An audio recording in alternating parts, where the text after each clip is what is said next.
Ching Cafe. My name is Belinda Dovston, and welcome to our first full weekly I Ching overview for June, for the week commencing the 5th of June 2023.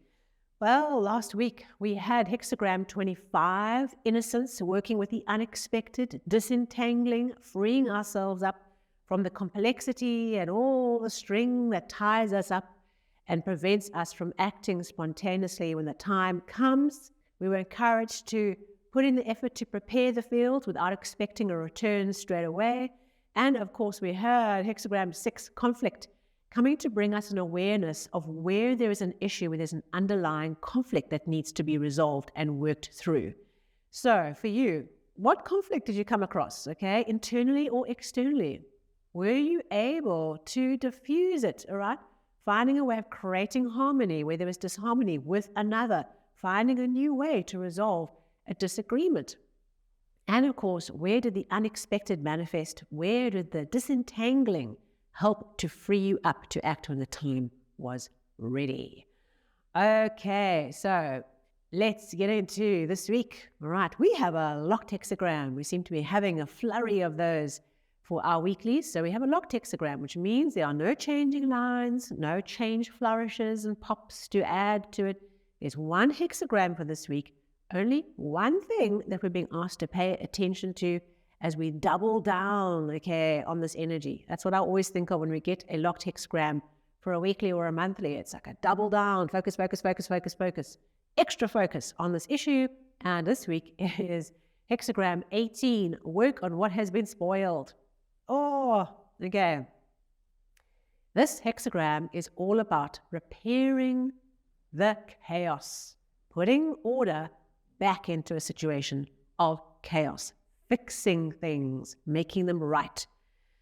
And I have had this maidenhair fern that was beautiful when I got her from the nursery, and then through various issues, wildlife and watering and sunlight issues, she just went through all these cataclysms and is now barely alive, but she's shooting up, okay. And what the symbol for me is that when things are in a chaos situation, you've got to double down on focusing on repairing the situation. So I check her every day, and I check for wildlife, and I check her water, and I'm looking after her, and I'm trying to rehabilitate her back into the beauty she was before. And there's little green sprouts, so she may look near dead, but it's not over yet. I will not give up on her.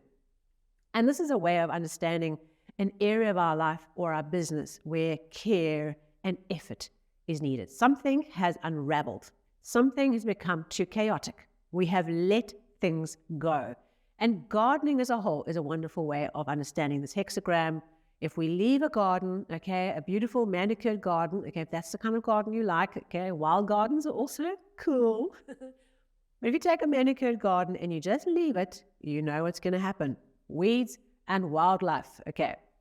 So we understand that when we leave something, that we don't maintain it and continue to put effort into it, we get chaos, okay.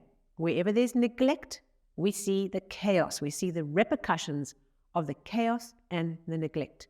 And I reckon this week we're all going to be reminded, and we all have one area, one issue, we cannot escape this, where we have neglected an aspect of our life or our business, and now we have to do a whole pile of work and a whole lot of effort because we didn't maintain order all the time leading up to this point. Okay, we are responsible.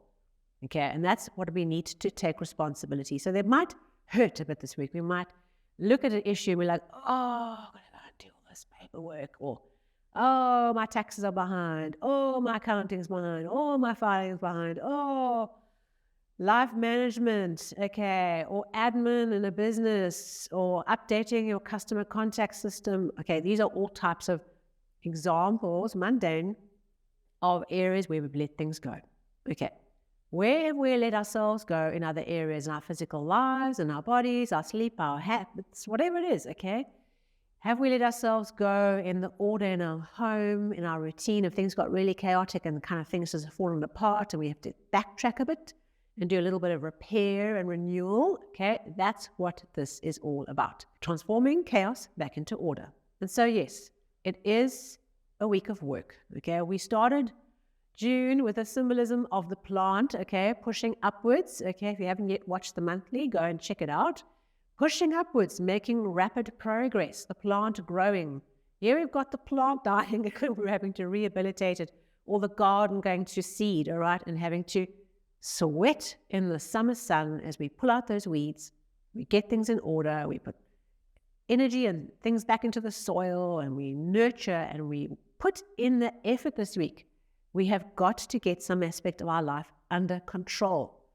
So look in your life, look in your business. Take one area this week. That's my challenge to you. Take one area where there's chaos. Okay? Nature abhors chaos. It is not a way to manifest things. We create and we manifest through structure. Okay? Plants are incredibly structured. We manifest through nature. We manifest through structure and order. Take one area of your life where there's chaos, where there's neglect, where there's weeds, and get stuck in. Okay? Take the one that's important. Take the one that's been sitting on your head. We've all got something sitting there going, I should sort this out, I should sort this out. I know exactly which one mine is, and it's more than a week's work. And the timing couldn't be worse to sort this out. Isn't that always the case? You always have to sort out the chaos when there's 10 million other things to do, 10 million more exciting things to do, because that's how the chaos and the disorder manifested in the first place. Other more exciting things came along. So that's life, right? We're going to work this week. We're going to sweat in the midday sun. We're going to do what is needed to create order right around us. We are not going to embrace chaos. That is not a masterly way of approaching our lives. That chaos means I'm free. Let's just transform our thinking around that. Orderliness, okay? Think about someone who is a Kung Fu master, okay? They are very precise, very ordered, very particular, very structured, and we want to bring that energy into this week. We want to really double down on creating wonderful order that things can manifest through, because when we have chaos, the flow of manifestation comes to a stop. And you can't take my word for that. Look at your life. Look at things that have worked. Look at when you put in place the structures and the systems and the protocols. Can you see, the manifestation starts coming up? Yes, because it wants order. So let's manifest that together this week. Thank you so much. Please like and share if this was meaningful to you. And of course, subscribe or follow if you're new to the channel so that the new episodes come straight into your app as they are ready. And of course, I'll see you on the socials. Thank you so much for being here with me.